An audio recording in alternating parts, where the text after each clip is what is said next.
Hi everyone, welcome back to Manu teachers channel.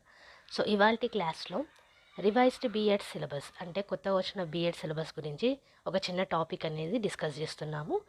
So already తెలుసు, every Friday మనకి revised బీఎడ్కి సంబంధించిన video అయితే చేస్తున్నాము.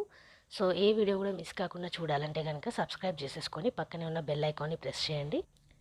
కమింగ్ టు ద క్లాస్, ఇవాళ టాపిక్ ఏంటంటే the basis for assigning grades.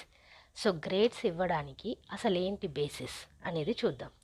Okay, multiple grading system గురించి చూసాము, grading system యొక్క టైప్స్ చూసాము, రిపోర్టింగ్ సిస్టమ్ టైప్స్ చూసాము, ఫంక్షన్స్ చూసాము, ఫీడ్బ్యాక్ అండ్ ఇవాల్యుయేషన్ చూసాము. ఇప్పుడు ఏంటంటే basis for assigning grades. Okay, so ఇందులో ఏంటంటే కొన్ని పాయింట్ వైజ్గా ఇవ్వడం జరిగింది, వాటిని ఒక్కొక్కటిగా చూద్దాం. ఫస్ట్ థింగ్ ఏంటి, impartial or justice. So grades assign చేసేటప్పుడు ఎప్పుడు కూడా పార్షియాలిటీ అనేది ఉండకూడదు. ఓకే, ఇంపార్షియల్ ఉండాలి. మనము పార్షియాలిటీ ఉందంటే అది కూడా గ్రేడింగ్ని ఎఫెక్ట్ చేస్తుంది అండ్ కరెక్ట్ గ్రేడింగ్ సిస్టమ్ కాదు అది. నెక్స్ట్ చూసుకున్నట్టయితే క్లియర్ను ట్రాన్స్పరెంట్ గ్రేడింగ్ అనేది ఉండాలి. అంటే ఎవరైనా గ్రేడ్స్ ఇచ్చినప్పుడు అసలు ఎలా ఇచ్చారు, కరెక్ట్గా ఇచ్చారా లేదా అనేది గ్రేడ్స్ తీసుకున్న వాళ్ళకు కూడా తెలిసి ఉండాలి. ఓకే, ఇప్పుడు చాలా వరకు కన్ఫ్యూజన్స్ అనేటివి వస్తున్నాయి కదా, గ్రేడింగ్స్ ఇచ్చినప్పుడు కరెక్ట్ గ్రేడ్స్ ఇచ్చారా, ఏ ప్రకారం ఇచ్చారు, ఏ బేసిస్ మీద ఇచ్చారు, ఇలాంటి డౌట్స్ ఉండకూడదు. So clear and transparent grading system అనేది ఉండాలి. సెకండ్ పాయింట్ చూసుకున్నట్టయితే లెర్నింగ్ ఆబ్జెక్టివ్స్. జనరల్గా మనం గ్రేడ్స్ అనేటివి లెర్నింగ్ ఆబ్జెక్టివ్స్ ప్రకారంగా, అంటే ఎంతవరకు స్టూడెంట్ లెర్నింగ్ ఆబ్జెక్టివ్స్ని అచీవ్ చేశారు అన్న దాని మీద డిపెండ్ అయి ఇస్తాం. ఓకే, అదే మనకి first point. Grading usually depends on students achievements on learning objectives. Second point ఏంటి, knowledge, skills, awareness equally are measured. So ఈ లెర్నింగ్ ఆబ్జెక్టివ్స్లోనే నాలెడ్జ్ ఎంతవరకు నేర్చుకున్నారు, స్కిల్స్ ఎంతవరకు నేర్చుకున్నారు, ఎంతవరకు అవగాహన వచ్చింది, ఇవన్నిటి మీద కూడా డిపెండ్ అయి ఉంటుంది. ఓకే, థర్డ్ చూసుకున్నట్టయితే అసెస్మెంట్ మెథడ్స్ లేదా evaluation methods.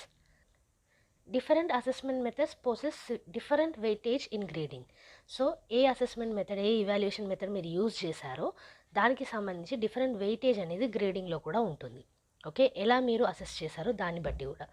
So appropriate assessment methods అనేటివి వాడాల్సి ఉంటుంది. అదే మనకి second point, appropriate assessment methods must be used. Next చూసుకున్నట్టయితే స్టెబిలిటీ. ఇందులో ఫస్ట్ పాయింట్ ఏంటి, స్టేబుల్ గ్రేడింగ్ అనేది మెయింటైన్ చేయాల్సి ఉంటుంది. Okay, second point, teach the system of grading fully to teachers. So system of grading ఏంటి, అసలు గ్రేడింగ్ అంటే ఏంటి, ఎలా ఇవ్వాలి, ఏం ఇవ్వాలి, అండ్ అలాగే ఏమైనా కొత్తగా యాడ్ చేయొచ్చు, ఇలాంటి అన్నిటి గురించి కూడా అవగాహన ఉండేలాగా చూసుకోవాలి టీచర్స్కి. సో టీచింగ్ అనేది కంపల్సరీగా ఉండాలి about the grading system. Fifth point చూసుకున్నట్టయితే ఫీడ్బ్యాక్ ఇన్ టైం.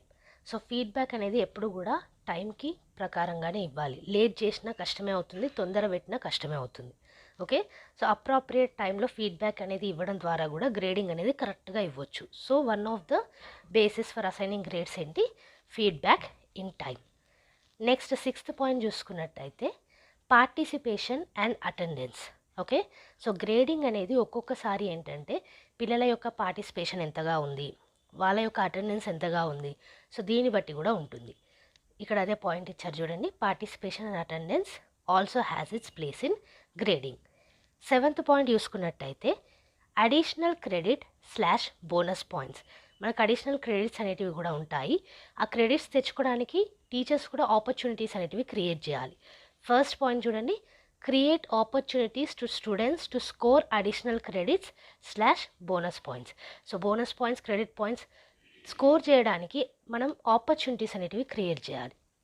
సెకండ్ పాయింట్లో ఏమి ఇచ్చారు, it not only helps in grades but also develops and encourages child. So grades పెంచుకోవడానికే కాకుండా ఓవరాల్ డెవలప్మెంట్కి, ఎంకరేజ్మెంట్కి యూజ్ అవుతుంది ఈ అడిషనల్ క్రెడిట్స్ కానివ్వండి, బోనస్ పాయింట్స్ కానివ్వండి. ఎయిత్ పాయింట్ చూసుకున్నట్టయితే classroom procedures. Late submissions, attendance lacking can affect grades. So already participation, attendance అని చెప్పాం కదా, అలాగే ఏదైనా ప్రాజెక్ట్ ఇచ్చినప్పుడు, ఏదైనా ప్రాక్టికల్ చేసినప్పుడు లేట్ సబ్మిషన్ ఇవ్వడం కానీ, అటెండెన్స్ లేకపోవడం కానీ, ఇవన్నీ కూడా గ్రేడ్ మీద ప్రభావం అనేది చూపిస్తాయి. So this should be explain to students. ఇది స్టూడెంట్స్కి క్లియర్గా ఎక్స్ప్లెయిన్ చేయాలి.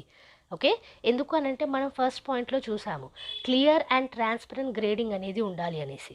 సో మీ గ్రేడ్స్ అనేటివి ఎక్కడ దెబ్బతింటాయి అనేది కూడా పిల్లలకి తెలిసి ఉండాలి, అది మనమే చెప్పాల్సి ఉంటుంది. నెక్స్ట్ థింగ్ ఏంటి, సబ్జెక్టివ్ ఇవాల్యుయేషన్. సో కొన్ని సబ్జెక్టివ్ ఇవాల్యుయేషన్స్ కూడా మనం చేస్తాము. సో ఆర్టిస్టిక్ పరంగా, అదర్ యాక్టివిటీస్ పరంగా వీటిని కూడా కన్సిడర్ చేయాలి. ఓకే, మీరు చూసుకున్నట్టయితే కాంపిటేటివ్ ఎగ్జామ్స్లలో స్పోర్ట్స్ కోటా అనేది ఇట్లాంటివి తీసుకుంటూ ఉంటారు. సో అప్రాప్రియేట్ మెథడ్స్ అనేటివి కూడా యూజ్ చేయాలి వీటి కోసం. అదే సెకండ్ పాయింట్ ఉంది చూడండి, appropriate methods of evaluation must be used. So last point చూసుకున్నట్టయితే which is 10th point, continuous assessment. Gradings అనేటివి కంటిన్యూస్ అసెస్మెంట్ మీద కూడా బేస్ అయి ఉంటుంది.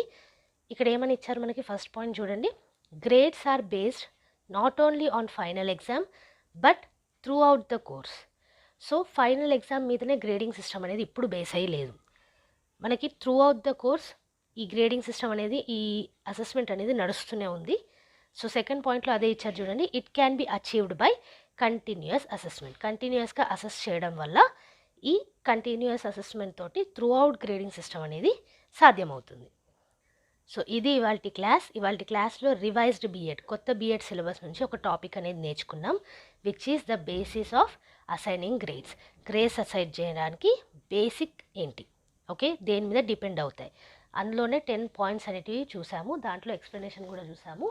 సో ఈ వీడియోకి సంబంధించిన నోట్స్ మొత్తం కూడా మీకు కింద డిస్క్రిప్షన్ బాక్స్లో పీడిఎఫ్ రూపంలో అవైలబుల్ ఉంటుంది, అక్కడ నుంచి ఫ్రీగా డౌన్లోడ్ చేసుకోవచ్చు. సో ఈ ఫ్రీ నోట్స్ మీకు నచ్చినట్టయితే, అలాగే ఈ రివైజ్డ్ సిలబస్ మీకు హెల్ప్ఫుల్ అనిపిస్తే ప్లీజ్ వీడియోని లైక్ చేయకుండా మాత్రం వెళ్ళకండి. మన ఛానల్లో every Tuesday and Friday regular videos అనేటివి అప్లోడ్ చేస్తాము. ఇప్పటిదాకా ఏ వీడియో కూడా మిస్ కాలేదు. సో కంటిన్యూస్ అప్లోడ్స్ అనేటివి ఉంటూనే ఉంటాయి. బోనస్ వీడియోస్ అనేటివి ఎప్పుడైనా రావచ్చు. సో ఏ వీడియో కూడా మీరు మిస్ కాకుండా చూడాలంటే కనుక సబ్స్క్రైబ్ చేసేసుకొని పక్కనే ఉన్న బెల్ ఐకాన్ని ప్రెస్ చేయండి, సో దట్ వీడియో పెట్టిన ప్రతిసారి మీకు నోటిఫికేషన్ అనేది వచ్చేస్తుంది. సో ఫ్రెండ్స్ తోటి ఈ వీడియోని షేర్ చేసుకోండి, ఛానల్ని రికమెండ్ చేయండి, సబ్స్క్రైబ్ చేసేసుకోమని చెప్పండి.